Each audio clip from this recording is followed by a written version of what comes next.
The answer is since 2 days ago, I have not. I'm not asking the question about since 2 days ago, although nothing prevented That's when they first raised the concern. Nothing prevented you from writing a letter within the last 2 days or reaching out to the White House before this. Now you want me to be clairvoyant and read the White House's mind and write a letter before they tell us something? Nothing prevented you from seeking these materials from the White House. California is known for months, Mr. Chairman.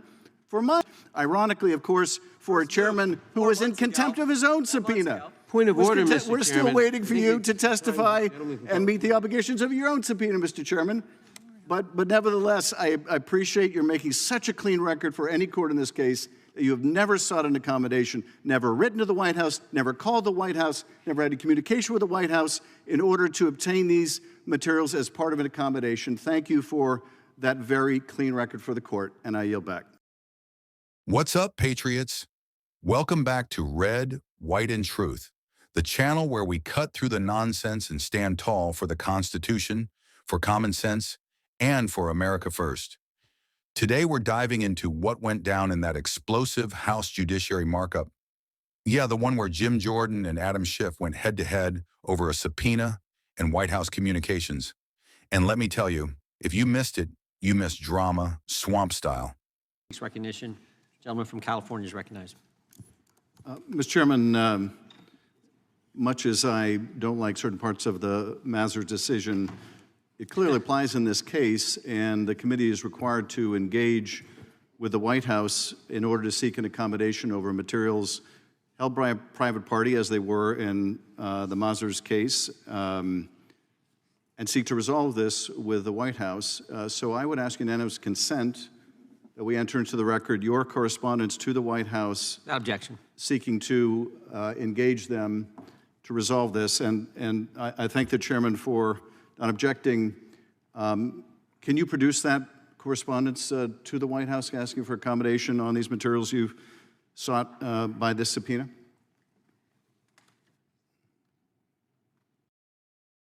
First time they reached out to us was 2 days ago.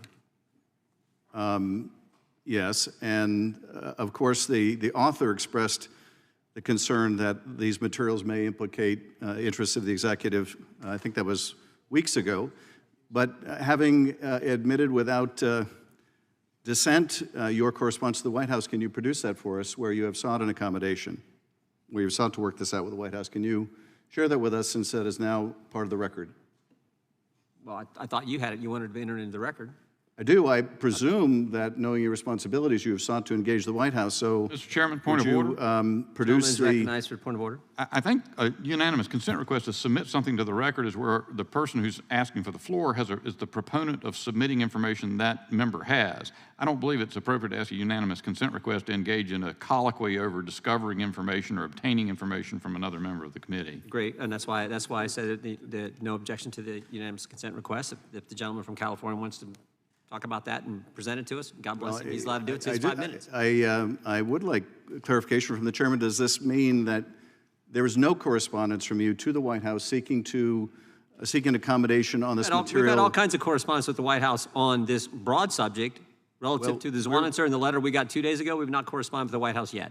If we will, we may. That's a decision we'll make. And you have not corresponded with the White House seeking accommodation ever since the author who you are subpoenaing and seeking to hold in contempt articulated the view that there was executive interest and potential privilege over this material. You haven't sought to engage over the weeks since you received that communication? We have not engaged with the White House since the letter on the 25th of this month, 2 days ago. And prior to that time, did you engage the White House in an effort to obtain these materials? All kinds of engagements with our counsel and counsel. I'm talking about the Justice Department and White House with our counsel over the last several months relative to the special counsel this subpoena, Mr. Chairman. Did you engage with the White House at any time in the last several weeks since issuing this subpoena, the one you want to hold this witness in contempt for? Did you ever engage with the White House in an effort to accommodate, an effort to reach an agreement, an effort to prevent this from having to be litigated? Did you ever write any correspondence, make any call to the White House seeking to engage, seeking to get these materials that you're seeking from the author instead from the White House? Did you ever do that, Mr. Chairman? We're seeking documents from a private individual who I might add tried to destroy the evidence. I guess the question is, I guess the answer is no. Since 2 days ago. The answer is no. The answer is since 2 days ago, I have not. I'm not asking the question about since 2 days ago, although nothing That's when they prevented first raised the concern. Nothing prevented you from writing a letter within the last 2 days or reaching out to the White House before this. Now you want me to be clairvoyant and read the White House's mind and write a letter before they tell us something? Nothing prevented you from seeking these materials from the White House. California is known for months, Mr. Chairman.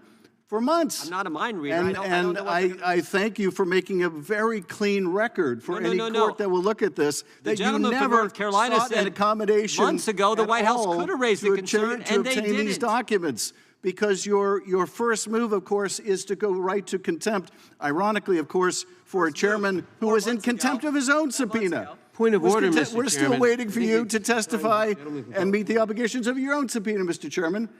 But nevertheless, I appreciate you're making such a clean record for any court in this case that you have never sought an accommodation, never written to the White House, never called the White House, never had a communication with the White House in order to obtain these materials as part of an accommodation. Thank you for that very clean record for the court, and I yield back.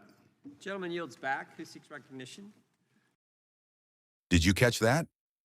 Adam Schiff, yes, the guy who lied for years about Russian collusion, has the nerve to question Jim Jordan about process and transparency. You can't make this stuff up. Schiff wants to act like the guardian of justice now? Please. This is the same man who ran secret basement hearings and pushed phony impeachment after phony impeachment. Exactly. Jim Jordan made it clear. There has been communication with the White House. Now, maybe not as much as Schiff would like, but let's be real.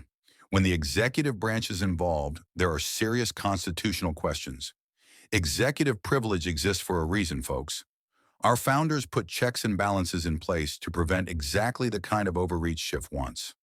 Let me tell you what this is really about. Democrats like Schiff are trying to turn oversight into a witch hunt. Again, they're obsessed with subpoenas, not for truth, but for political theater. They don't want accommodation. They want to weaponize the committee. If they cared about transparency, maybe they'd investigate the real corruption we're seeing out of the Biden White House. But no, that's off limits to them. Schiff's performance today was nothing more than a desperate attempt to score political points. And the media will eat it up, because as long as they're attacking Jim Jordan, a true fighter for liberty, they're happy. Now, I'm not saying the committee is perfect, but Jim Jordan is doing what a real chairman should do, standing up for constitutional authority and refusing to cave to political